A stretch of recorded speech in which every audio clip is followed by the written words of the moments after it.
And then when you go to the next level, you don't just go. You don't just play. You don't just win one. You win 2 national championships. So, ladies and gentlemen, it's an honor to have somebody who might have as much of an attitude as me. We'll see. Although he is sitting in my studio on the show, the one, the only, the great John Quintana. Thanks, Scott. Yeah.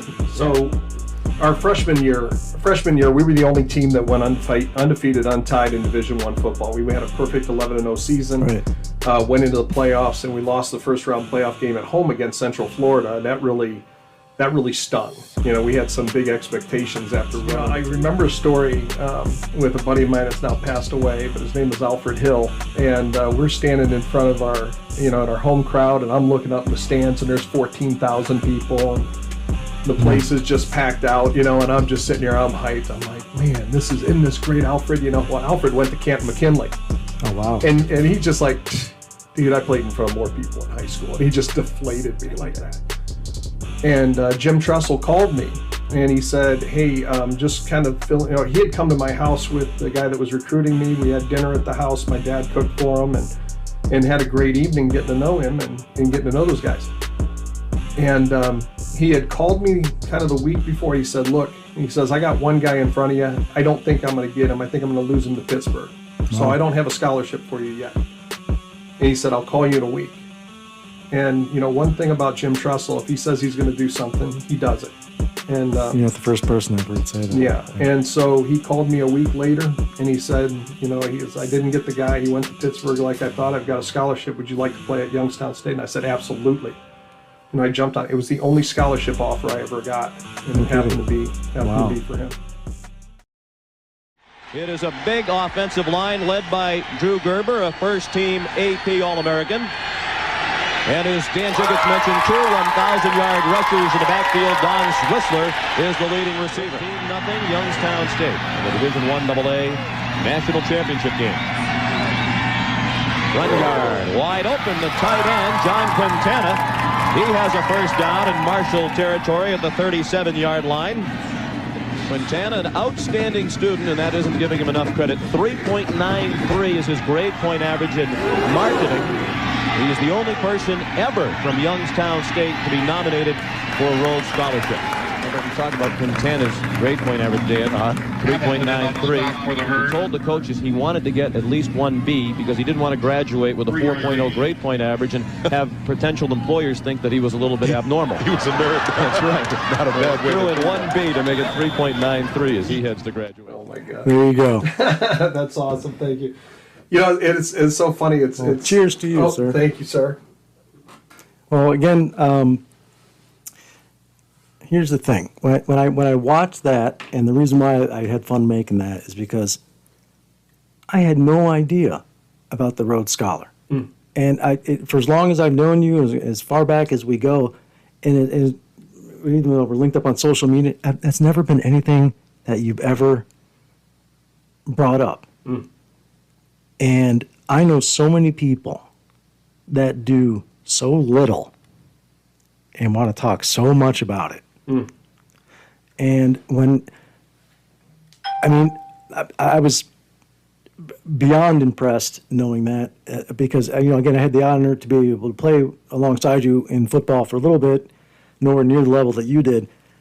But to know that you accomplished what you did there, 2 national championships, and I haven't looked up to see if you were the only one still, but you were the first, and at that time, the only Rhodes Scholar from Youngstown State. And so I'm not going to salute you for your national championships. I'm going to salute you for what you did in addition to your national championships. Thank you. Well, I'm proud of you, sir. Thank you. You're welcome. Salute. Well, the funny thing about that story that they talk about was anytime that I was doing something questionable, like I could be straight-laced, 90% of the time or 70% of the time. And if I'm doing something that's like just off, Trestle's always standing. Like, you'd be hanging out with the guys and F-bomb or something like this, and Tress would turn around and say, "Nice," and it's just like I didn't see him standing there. It almost felt like you were disappointing him. Yeah, Yeah. And so we're on the plane, and I'm sitting with my roommate traveling. We were flying down to Huntington, and I'd gotten a B after my second year, and I said, I told Andy, I said, we're just sitting there talking, had no idea what he's listening to us. And I told Andy, I said, I'm kind of glad I got a B. It's just like, I don't know, I want be, people to think I'm a freak or something like that when I'm advertising in business, that you can at least relate to people. And so Tressel tells that story to this guy, and then on national television, he lays that That's out about he's wow. glad for potential employers. And I caught so much crap Tressel told that story. Yeah, Tressel told him that in the interviews as they're talking about their players, so that they have something to talk about. But and then that was a really nice shout out that they gave you for that. It was funny. I mean, look, how the fact that Tressel delivered that message is even better. But how it doesn't really matter. What matters is look, it's just a good example of. And I don't want to go down too deep a dive here, but our country is so focused on the pizzazz, which I get. I understand. You got the jewelry, you got the gold, you got the belt, you got the bling. Yeah. You got 2 national championships rings sitting right here in front of me, which is not only is it cool, it's intimidating, but it's the same thing. Again, when I'm coaching a wrestler or a fighter or something, everybody wants to be at the top of the podium, but they don't understand the thousands of hours correct of doing shit you don't want to do. Right. And having somebody that you probably don't really like yelling at you to get you to do it. And although that's not always the best way to deliver a message, it is effective. Oh, no doubt. And whether you're putting on cleats or putting on gloves, it teaches something that at the time we didn't realize what we were learning, which is, I say this over and over again, I know what my secret weapon is, because I know in the clutch, I can count on me. Right. Why do I know that? Years of being physically and figuratively and sometimes literally whipped into it. Again, that's not always the best way to deliver a message, but it is effective, and it teaches, among anything else, it teaches delayed gratification. Because what you're going to do today, you're going to bust your ass and do this, it's going to pay down the line 18 months from now. Now, instilling that message into a teenager is difficult. Right. But as a coach now, it's John Sedlick put it best when he said, when I have an athlete that will do exactly what I say, I feel like I'm playing a video game. Now, do I win every game? No. But I've been playing this game long enough that I'm going to win a lot more than I'm going to lose. Right. And it's it's fun.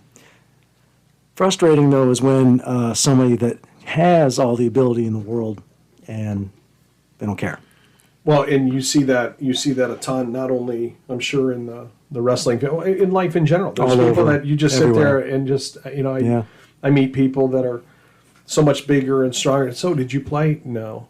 And it's like, why not? I remember when I worked for Riddell, there was a kid in Fairborn High School that was 6'5", freshman, 6'5" or 6'6", 330 pounds, and we had to special fit him for a helmet when I worked for Riddell. See, I can't imagine that. And the kid did not care. He would rather be sitting on the couch watching TV than being out about it. And I tried talking to him. I'm like, do you realize if you applied yourself, if you would just apply yourself and work and with what God's given you, you could retire your family with the signing of your first contract, right, and just pocket that, and the people immediately around you will never have to work.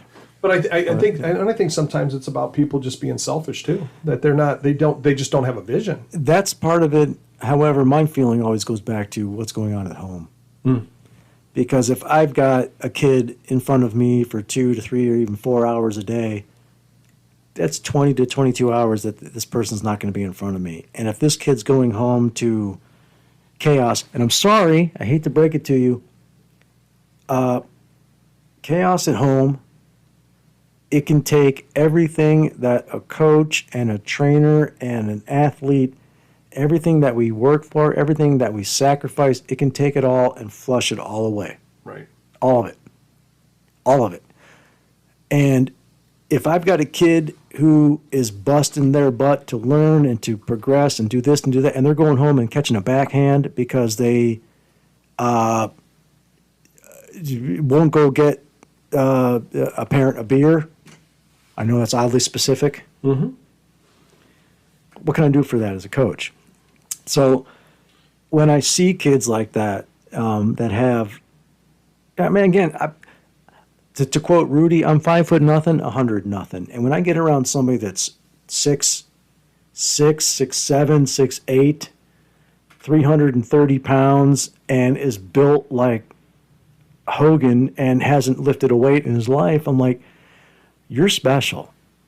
Your body can do things my body can't do. Mm-hmm. But if the motivation isn't there, what can you do?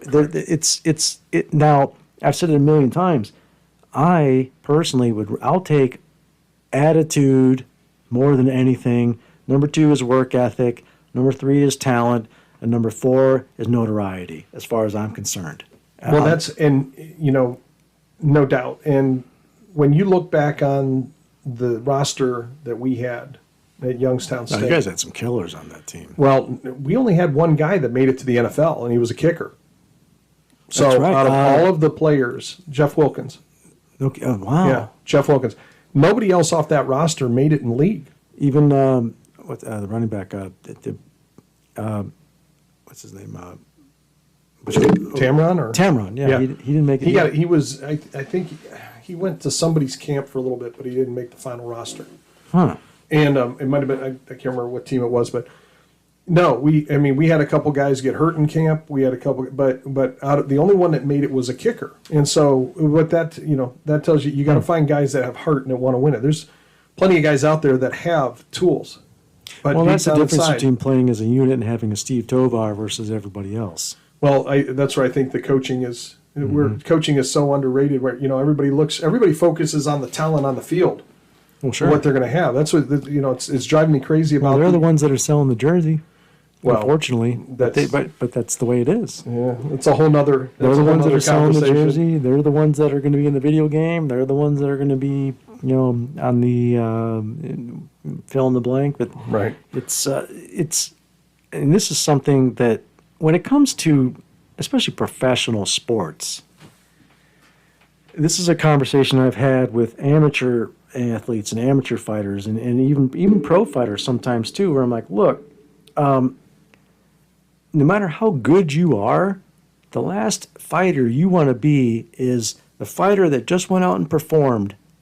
And no matter how good you are, next fight they forgot about you.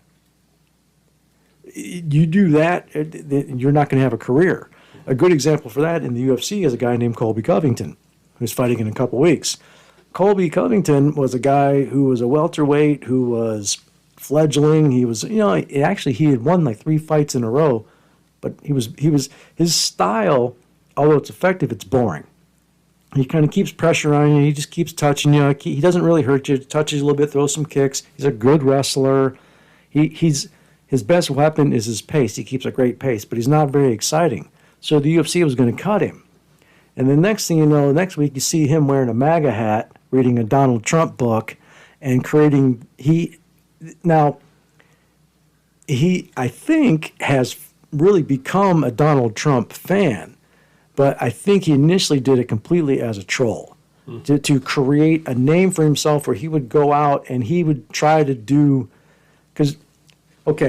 create controversy. Well, Donald Trump, the problem with Donald Trump is like when he went on Rogan's show, even Rogan said, you say some wild shit. Yeah. He does. He says some stuff that he flies off the cuff when he says things. And guess what? There's some freedom in that, but there's also a little pushback you're going to get from that too. And if you're going to behave like that as a fighter, okay, you're already a cage fighter, but you better win. Right. And then Colby started doing that, and he started winning.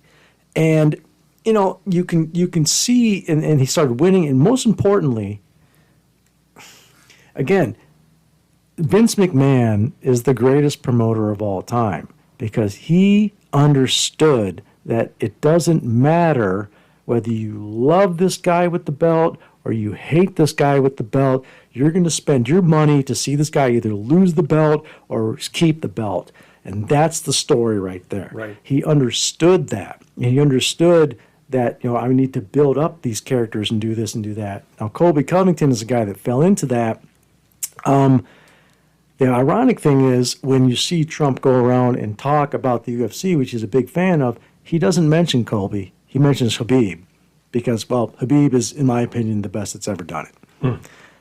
Now, his style is very boring. He's going to take you down, he's going to beat you up, and he's going to submit you. He's not going to do the highlight jump off the cage, jump spin kick. He doesn't do that type of stuff. Right. But he's effective. Well, it's like watching Mayweather box. It's not exciting. He goes for points and he wins decisions and he just wins. And Floyd is the greatest defensive fighter of all time. Right. When you see Floyd at post-fight interviews, he doesn't look like he's been touched. Now, the interesting thing about that, I talked about Conor at the beginning of this. If you rewatch the Conor-Mayweather fight, the most interesting story of that entire fight is what the Boxing Commission was going to do. They were going to rip off Conor McGregor because I believe he got knocked out in the 8th round out of 12. I think it was 8. Conor should have won at least 4 of those first 7 rounds. At least. You watch that fight and you watch it over. The very first round, this is the example I always give to people. The very first round, Floyd Mayweather threw one punch when there was 10 seconds left in that round. And all 3 judges gave that round to Floyd. They were going to rip off, they were going to screw Conor McGregor because there was no way they were going to let this MMA guy come in here and win this fight. Now, Floyd ended up finishing him in the fight, which is what saves this whole argument. It's why you don't hear it anymore. But if you go back and look at that fight and look at those scorecards, the reputation of, again, we talk about certain stereotypes that don't have any truth behind it don't stick around. When you talk about how boxing can be shady, well, there's a reason why that stereotype sticks around. Right. And I've said it a million times. If I've got 2 people in a ring or a cage and $1 billion+ are being waged on those 2 human beings, there's all sorts of shady shit that can go on. From you're going to dive, or you're going to dive, or you're going to vote for, or you're going to vote, especially when you're talking about if there's no finish. This is one thing I'll give Dana White credit when he says, don't leave it to the judges. He's right. Because when you leave it to the judges, shady stuff happens all the time. Right. Now, a lot of times it could be legitimate, but a lot of times it's not. And if there's a motivation behind me to pick you over this guy or this guy over you, then I'm going to do that. But if this guy flatlines you, well, we know who the champ is. So it's a goofy, shady business. And when you hear about, the stuff like that, when the biggest story was that Conor was going to get ripped off. But Floyd is a great example of just being the best defensive fighter that's out there for sure. It's a, it's a weird, when you got 2 people sitting there and they're going to go down and they're going to slug it out. And, again, all that in professional sports, when there's all that money that's going on, there's so many things that happen that the people don't even know about. By the time that athlete walks out on the field or walks down to the ring or walks down to the cage, who knows what is personally going on with that person. Story I tell athletes all the time. In 2008, I was in Utah and I was training a guy, and it was an amateur fight, and we're getting him ready. It was a series of fights that were called Showdown. They did a real good job with those out west. They ended up actually producing a lot of guys that ended up making it to the UFC and to Bellator. And there was a guy who was backstage, had his hands wrapped. He was fight number 8 out of 12 or something like that. He had his hands wrapped. He was getting ready to hit mitts, and he grabs his phone, and there's a text message from his girlfriend saying that she's breaking up with him, and now she's dating a teammate of the guy he's going to fight. What do you think his state of mind was? Right. He was in no condition to go out there and stay calm and relax and perform. He was out there ready to rage, as he should be. But ever since that, I've always had the rule where if you're fighting for me, you give me that phone 24 hours before you get into the ring or the cage. Yeah. And if there's somebody that is your significant, whoever they are, they can go through me to get to you. Now, make no mistake, the house is on fire, somebody's in the hospital, you're going to get that message. But if she's pissed off because you didn't return the text message, or no. You don't need to know about all that because I'm worried about the guy that wants to kick your face off. Right. So Right. It's a, you know, that you talk about, you know, the being focused like that. I've done that one-on-one so many times that when you talk about Tressel and his ability to do that with a team of 40-plus people, and most importantly, delegate that down to his other coaches, that's impressive to me. And again, it gets back into if he was that way and you guys didn't like him and you guys were 5-6 every year and you didn't have the results that you had, then you could have a different attitude about it. But when you produce the results that he did with you and then like he did at Ohio State, well, clearly he has something that works. No doubt. Well, and the thing, and you know, we were at Youngstown. It was Akron. Akron was our rival, and literally we were talking about Akron all year long. Every practice we had one period dedicated to talking about Akron. Wow. Even though we're getting ready for another game, it's like, okay, we're going to focus on Akron for 5 minutes, talk about something there, just kind of do some looks, and then go back to the opponent that we were going and that focus. But you said something about not leave it up to the judges, and you know, I guess, you know, having the luxury of having been around a guy that's had tremendous results, watching him on the sidelines, being right there, you know, the guy never argued with officials. And that's one of the things that was driving me crazy the other day, watching Ryan Day lose his mind. As a leader, your team is watching you. Right.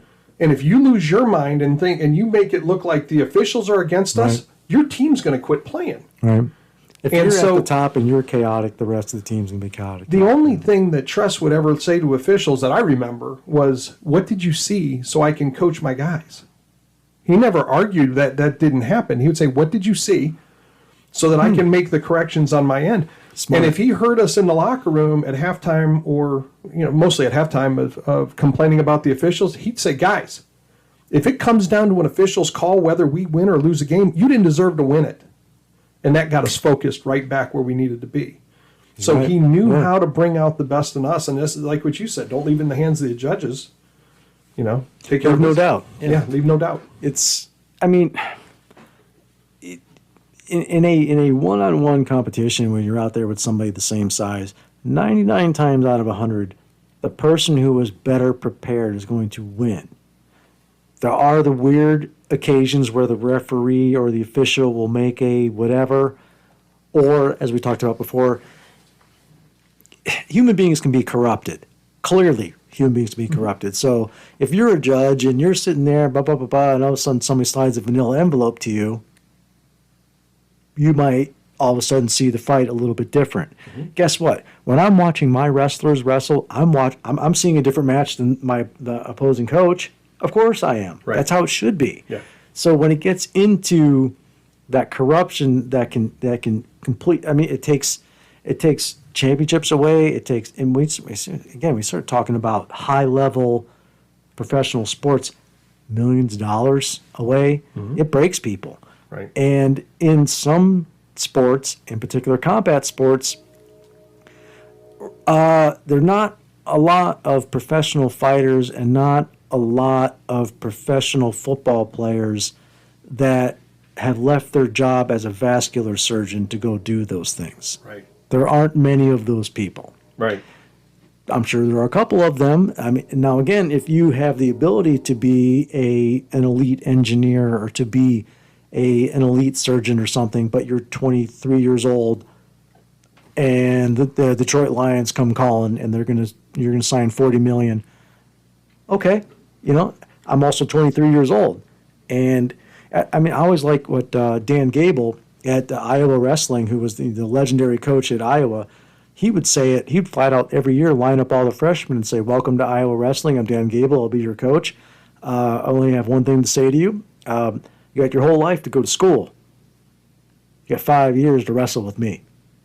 He would flat out say it, and he's right. Mm-hmm. If you're going to do almost all sports, but in particular combat sports, when you're young and your body can do it, sure, and there is the possibility of a great payday. So if I had, a young athlete who was looking to become, I don't know, a classic pianist, or to be a second-round draft pick for the Buccaneers, well, son, you might take a beating for a couple of years, but here's the great news: you can build your own symphony after that. So, in the professional sports world, it's such a massive moneymaker. Right. I mean, it's massive. We talked about Vince McMahon before. You take these athletes that aren't even performing a real sport, and John Cena is going to make $1 million this year off T-shirts, and I don't think he's been in the ring.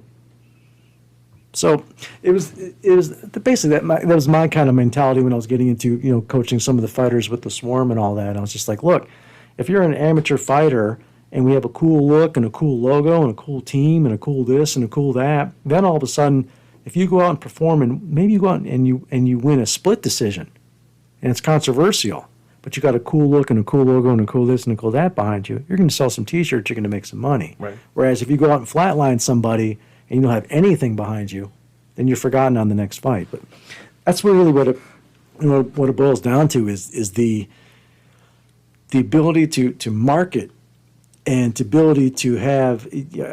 There's a term that I hear teenagers today talk about that I didn't hear about until I was in my 30s, which is the word, I need a brand. Mm-hmm. This is my brand. No doubt. And it's I see these parents and stuff with these kids that are teenagers and stuff. They're grooming these kids, getting them ready because, a case in point, being a wrestler, you could be, when we were in school, you could be a state placer and get a full ride scholarship in a D1 school. Not anymore. You're going to have to be a multiple state champ. You're going to have to be a national champ or national qualifier. There are certain tournaments you're going to have to place in. Otherwise, you're just not going to get looked at because there are so many kids who already do. I remember, Jason Hartman famously was, the best wrestler that I knew, and I grew up with him, and he was in my class and stuff. He had like 200 matches before we even got into junior high, which was an anomaly at the time. Now you'll see kids average 300 matches before they even get into junior high. It's to be on that level. The competition has just incredibly. I can imagine, like from what you went through. And again, I don't want to pretend to understand a lot about how the scholarships work in football. Though you shared your story, it is absolutely cutthroat, but also big money for these schools. Well, and the environment today has changed with all of this extra training that they have working with people that are. They're talking nutrition. They're talking about extra strength training outside of what you're doing in the weight room. Different skills as far as like receivers, running pass routes, learning their craft, and accelerating the game that much faster. It's amazing to me, going back to Wellington High School and thinking about our offense. It was kind of like, okay, you run this and you run that and he run here. And I just got, I coached when my son was in high school at Homestead High School in Fort Wayne. Our offensive coordinator was talking about stuff that they taught us in college, as far as you line up on this play on the hash mark. He's talking about marks on the field that they're running through. That stuff we talked in college. That's the way it was at Midland Lee when I saw them. Well, again, look at the program that they have there. Right. It's just like, I don't even know what they're talking about. We were a very small school with a very basic program. Although I liked Coach Horvath. I did. I liked him a lot. I thought he was a good guy. The coach that came after him, I know a lot of people. I know Coach Stahl. I didn't really play for him. I know people that enjoyed him. He didn't rub me the wrong way or anything. I just didn't really want to keep playing anymore. I liked Horvath a lot, but No doubt. He's He's coaching here in Vermillion. Is he really? Yeah. He's coaching here. I saw him last year, and I stopped. Are you kidding me? And so, yeah. I didn't know he was even here. Yeah, he's starting to phase out, but he was working the last few years over here at Vermilion High School. I had no idea. Yeah. No shit. Hadn't seen him in 30 years and got to hang out with him for a little bit. How's he doing? He looks good. Still looks good. Well, he was always Still fit. looks like he could play. He was always fit. And he was, he was a no nonsense guy. He was always, I shouldn't say that. He did have some fun, but He mixed it. he did, and know, especially for that school, Yeah. he did a good job. He did a great job getting us on track and Yeah. coached some success there, and we had some good years there. But and missed Stahl him. did the same thing too. Stahl carried on the tradition. He as well. did, and I don't want to sit here and bag on him. I just, he had a lot of success there. He had some, you talked about, like Steve Tovar. I remember watching Ryan Myers. Oh my God! And I got to know that I had the honor of coaching him in wrestling for a couple of years, and I tell the story all the time. There's a couple positions and a couple moves that I learned how to do against bigger guys, and I was able to stop him and beat him until he learned how to stop that stuff, and then he was a 215-pound state champ in wrestling, and was, rock solid 215 he could run. pound. He was a run well. beast. Anybody that makes it through D1, walked on at Akron and played a year for the New York Jets. Yeah, he played a few years out in NFL Europe. I believe he played for Barcelona. Yeah. If I remember right, he played for Barcelona, led the team in tackles, and then came to the Jets for once. I think it was one season or maybe two. Yeah.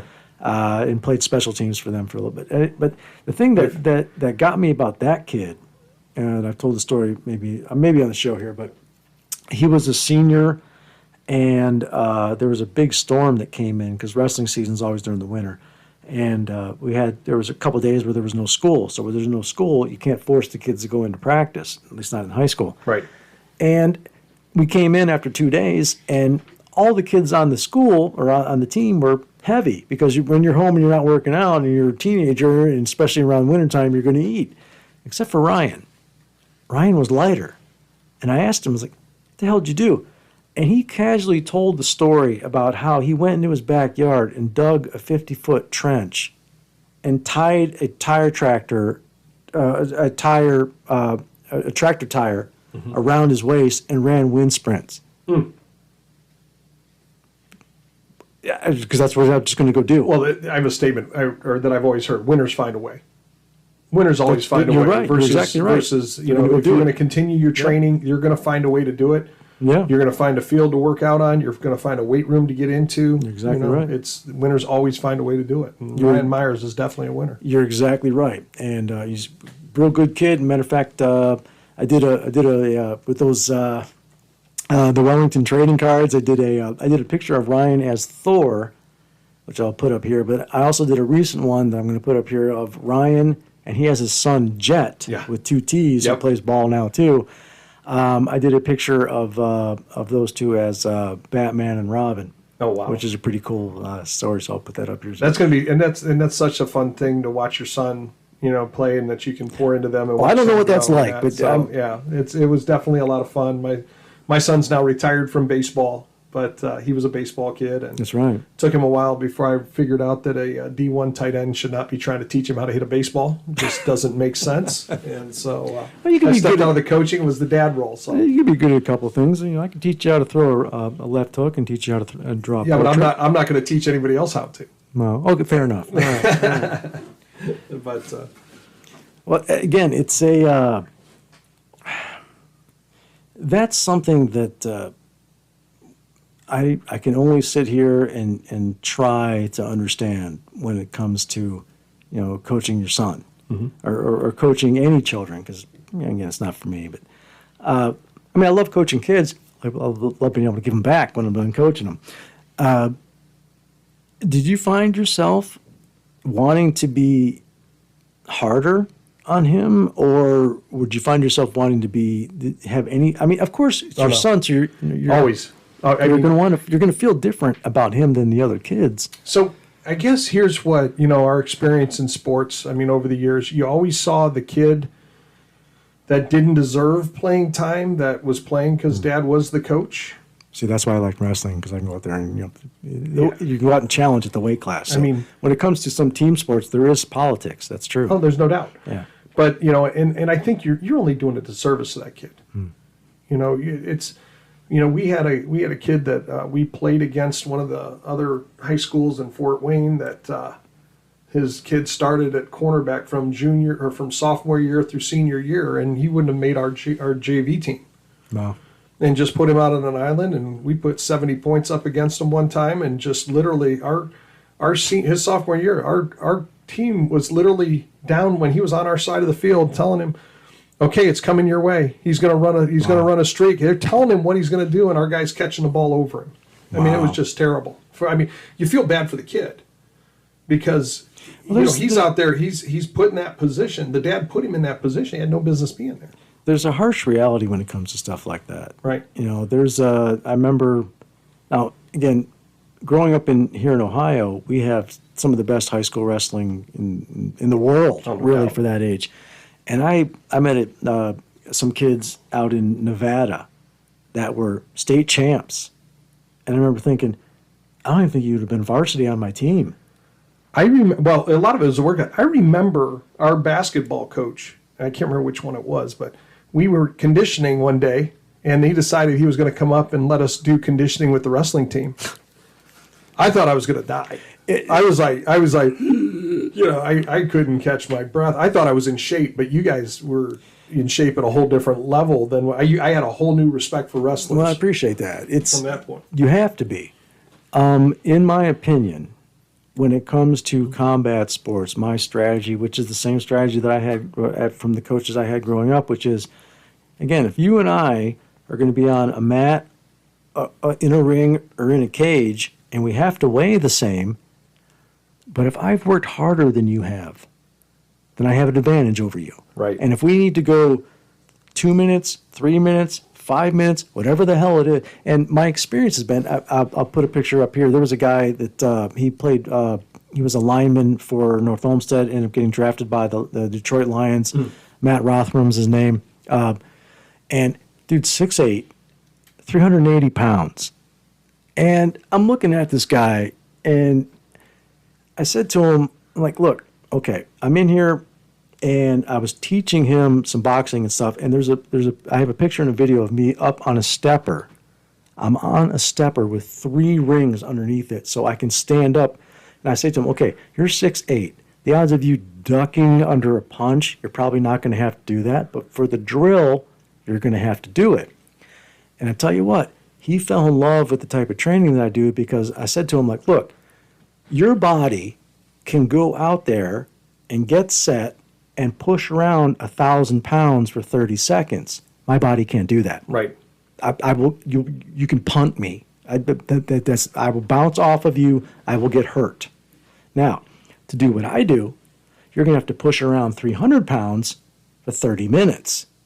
It's a different animal. When you need to go for 2 minutes or 3 minutes or 5 minutes or even just 60 seconds straight. So my experience has been although basketball, there is a lot more running, but there's a lot of breaks in that as well, or there can be a lot of breaks, whether it be possession change or fouls or things like that. It's similar to football. Football is basically, okay, we're going to get set and we're going to run into each other full speed for 30 seconds. Right. Which is, people will ask me, hey Scott, what's a good way to help stop injuries from football? My answer is take away the pads. Especially concussions. Yeah, it'll stop that. Especially concussions. When you've got 2 super athletes that are 6'3", 230, and both run a 4.4, running into each other full speed, again, you put me in the middle of that, you're going to carry me out. Right. I'm not going to walk out of that for sure. But when you have 2 super athletes that do that, and you have those pads on there, it does give you protection. It does. And it gives you a false sense of more protection than what you really have. Well, and you fast forward now, I'm 53 years old. I'm about to get a new hip. And yeah, I'm getting ready for that soon too. And it's some of the guys that I played with have already had knees replaced and shoulders replaced, and it's a real, it's a thing. The hip but is I would- good though. but Everybody I know that's had the hip done that are all around our age, because I'm a couple years younger than you. Everybody I know that has the hip done, they all said that they should have done it 10 years sooner. Absolutely. Everyone. Well, at my strength coach, the guy that was our trainer at YSU, he had his done 26 years ago. He's 74 years old now. Wow. And he tells me, I said, well, they're telling me that's only good for 15 years. He goes, dude, they have to tell you that. He says, he heard that too. he says, I'm 74. I abuse mine. I said, what do you mean? He says, I still deadlift 500 pounds. He still squats 300 to 400 pounds, Scott. See, I can't lift that kind of weight. I don't want to lift that kind of weight. Yeah. It's like I'm done with that. But That's impressive though. it is. It was interesting. I tell you about the respect I had for wrestlers. A funny story in college. I had some guys in my fraternity that were wrestlers. And one guy that was probably about 130, 140 pounds, and I'm at the time I'm playing at 240, 245, benching 540, squatting, benching 450, squatting 540, top of my game. Oh my God. And I'm just thinking in my spot. I'm like, they're talking like, dude, you want to keep talking? I was like, dude, I'll bench press you. Get off. Just leave me alone, And I was like, I'd pin you in a second. Guy moves the couch, calls me out. I'm like, oh, here we go. Had me pinned in 30 seconds. I was like, how did you do that? It's just amazing to me what wrestlers and you guys in those individual sports know how to leverage and use your bodies to. It's amazing to me. Thank you, and you're right. I sat down and had dinner with Kelly Pavlik, and got to know him really well. Youngstown guy. Yeah, Yeah. and I know I did. I took my EC wrestlers out there to practice with him at me gym one night, and Kelly sat there and looked me in the eye. And goes, "Yeah, I know what you wrestlers are up to. I know better." I'm like, "Okay," and he said the same thing.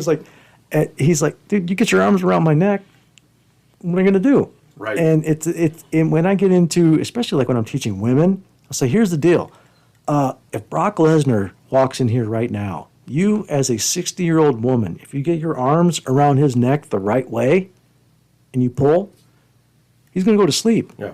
Which means he's not going to hurt you. It has nothing to do with how much weight that guy can push. Or how strong you are. Right, at all, if you just do that the right way. And I remember I was a freshman in college, and I've been wrestling for a few years and stuff, and my buddy comes over to my place one day, and he had the very first UFC VHS tape.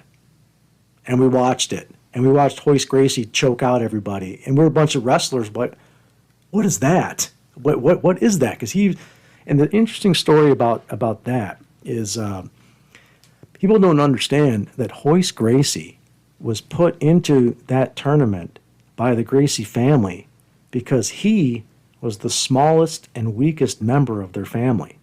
Their champion is a guy named Hickson, who at the end of the Ed Norton Incredible Hulk movie, he's the guy at the end teaching him how to breathe and stuff. Hickson retired at like 465-0 between MMA, full contact, bare knuckle, and submission, grappling, and fighting. And if you see his body, he was an Adonis.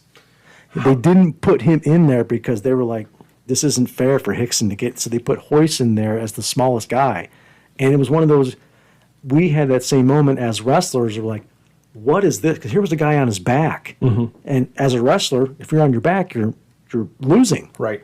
And all of a sudden he's on his back and he's got guys that are tapping. Like, what the hell's going on here? And figure out how he's doing chokes from here and arm locks from here. It was my eye-opening moment like you had when you come up and train with the wrestlers, because the point is, just when you think you know, there's another level. There's always somebody better than you are. That's for sure. In any type, you're exactly right. In any form of combat sport, whether you're putting on a uniform or gloves or whatever, there always has to be somebody in the room that can put their hand on their shoulder and be like, not so fast. Right. In your opinion, you've done a lot of different things competitively. You've coached and stuff. I mean, to be successful, what percentage do you say is mental versus physical? I'm going to say it's 50-50. And the reason why is because when you physically push your body as hard as you can't help but get mentally tough. And it's just the two are just hand in hand, because I know that at age 51 right now, that if I'm out and I'm at a shopping mart and I see some deranged person with a knife walking around, look at the news, this has happened around Cleveland recently, and they're up to no good, I'm going to do something about it. Right. And I know I can. And I also know that right now that you lock me in a cage with most men, half my age, most men, I'm walking out and they're not. So that makes me very mentally strong. So my opinion is when I know that if I have taken everything out of my body that I can, as hard as that is, I have learned through years of experience that it's going to make me mentally tougher. Now, instilling that into a teenager is the problem, is the challenge, if you will. Right. And usually, my experience has been when I have a young athlete who I'll take from a certain, say they're on a level 5 is top condition, they're 1.5. When I get them, and I'll turn them into a 3.5, say I only got a couple months or whatever, you'll see it happen. There's a different, like bringing it back, there's a different swagger about that person. However, if I was to label one more important than the other, it would be the mental. And the 100%. I know that if I've worked that hard, I've gotten myself to be that condition. However, when it comes to coaching,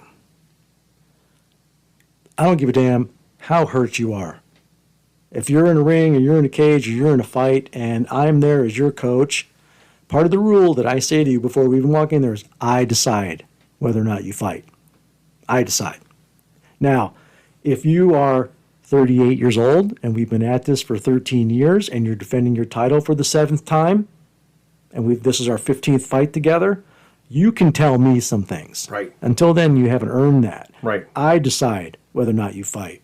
And a great example is I saw an interview recently with TJ Dillashaw, who was a former bantamweight UFC champ, and he won a fight a couple years ago against a guy named Corey Sandhagen, blew his knee out in the first round, ended up winning 4 out of 5 rounds. And he sits down after the first round, says, I blew my knee out. And his coach, I think it was Greg Jackson, just basically ignored it. Just ignored what he said and got right back into strategy. Okay, you got to watch his left hand when he's doing this, and got right back into that.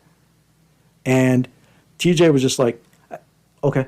And after that, he totally forgot about what he was dealing with. So, like you were saying before, if you're sitting down with me and you tell me your knee's getting blown out and I freak out, there's no way you're going to be able to get out there and fight. There's no way. I need to be calm. Now, make no mistake, there are times where, especially if this is a young fighter and you're 22 years old and you're an amateur and you're trying to become a champ and you're trying to become a pro, you blow your knee out in that first round.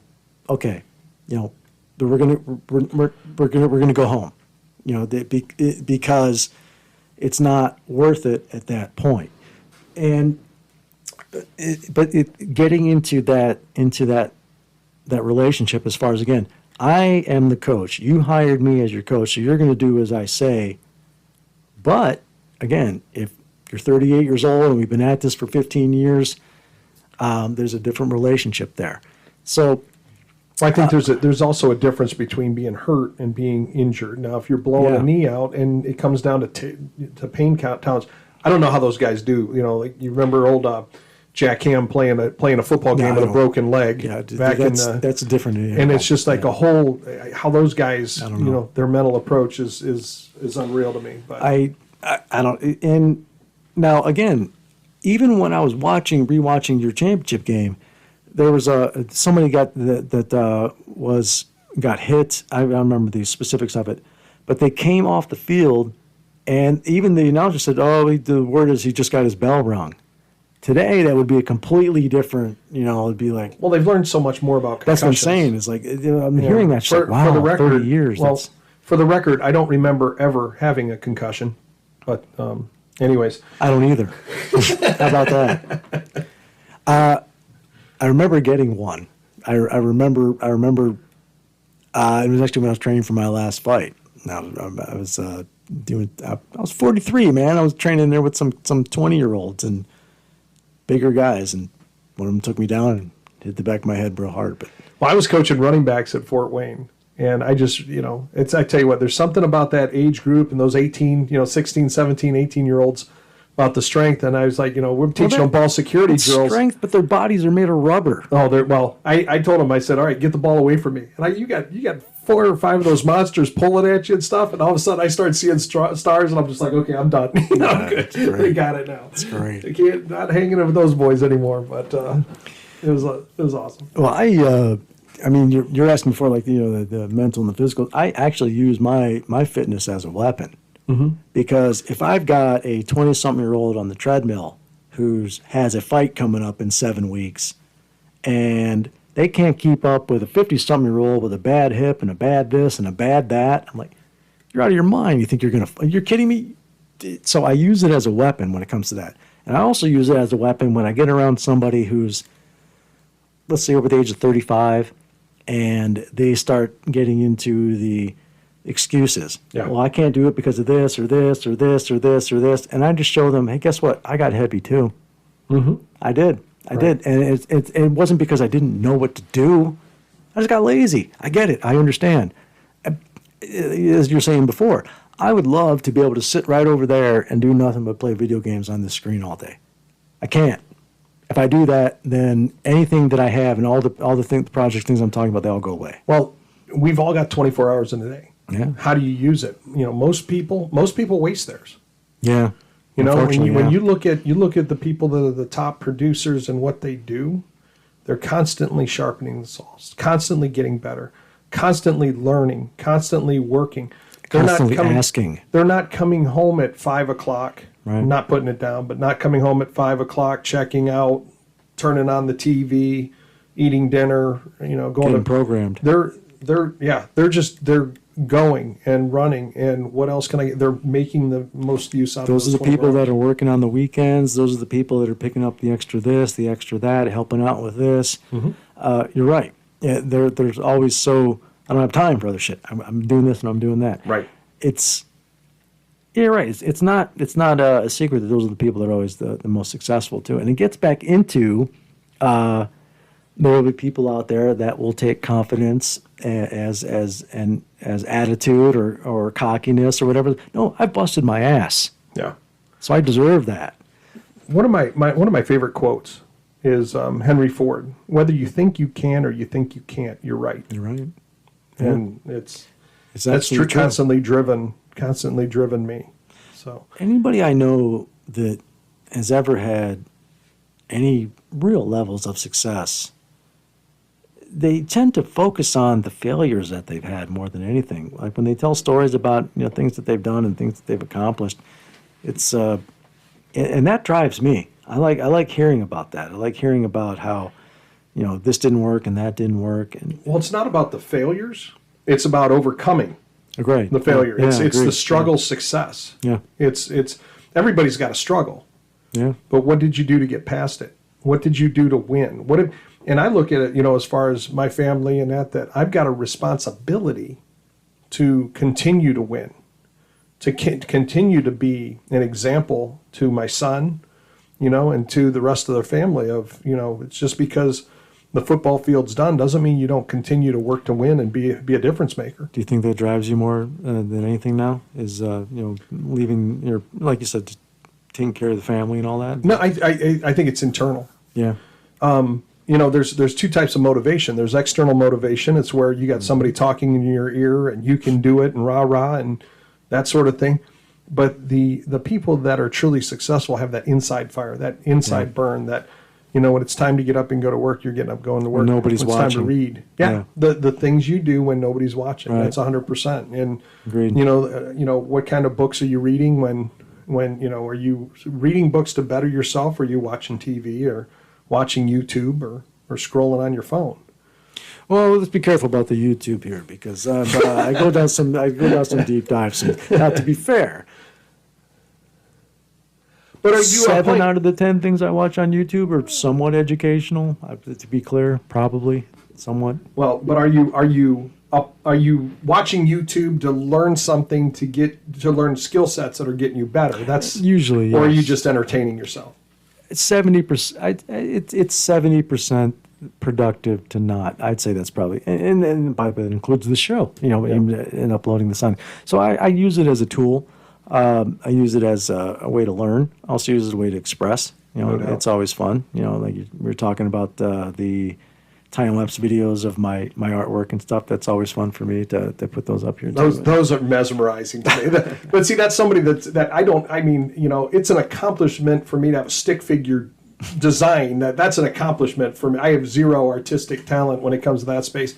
So to see somebody that can freehand and do stuff what you do, but that high-speed thing, showing how that comes together. I sit there and I don't lie. When you send those to me, I'm sitting there watching those just in awe. So it's the talent you have is amazing there. Well, I appreciate that, and you got to see some of the stuff out there. Oh my that's gosh. it's still in progress. So Yeah, there's definitely when I get into my dream house that I'm going to be calling you to help decorate some of it. So you for can sure, say when. I got you for sure. no doubt. All right. Well, again, I appreciate that. I got something special coming up for you right here. This is a little something that we like to call. I haven't done this for a while. There we go. A little something I like to do with my guests every now and then. A little something that we like to call rapid fire. Oh boy.